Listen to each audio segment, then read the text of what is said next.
Arrêtons-nous à présent sur un secteur en plein essor, les biotechnologies et les technologies médicales. Elles sont présentes dans l'industrie, l'environnement ou encore l'agriculture. Les débouchés sont nombreux.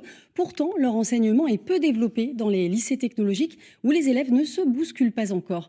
Reportage dans un lycée d'Avignon avec Frédéric Poré et Jotis Delsart. Deuxième axe du TP, ça va être de voir si dans l'eau filtrée par les carafes filtrantes, il y a des bactéries. Plus de 9 heures de travaux pratiques, Ava ne s'en lasse pas. Bien au contraire. Et ça change que d'être assis dans des salles de classe. C'est très vivant comme cours.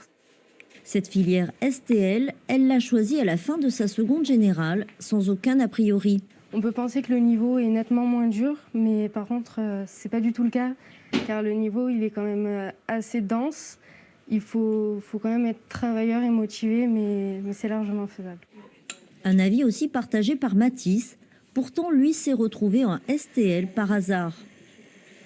J'étais en seconde générale et je voulais partir plus en première générale, mais on m'a orienté vers la STL.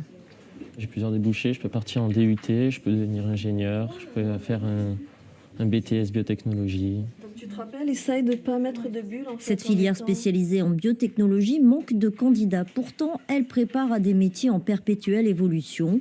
Un constat d'autant plus vrai dans le contexte actuel. Récemment, on parle beaucoup des vaccins, des nouveaux médicaments. Donc, c'est une voie en fait, qui prépare par rapport à ce type de métier. Et ça peut aller en fait en fonction de nos envies, de nos capacités, d'un niveau technicien, ingénieur, chercheur. Mais le domaine de l'industrie, en fait, il ne comporte pas que la composante recherche. Il y a une équipe de production, marketing.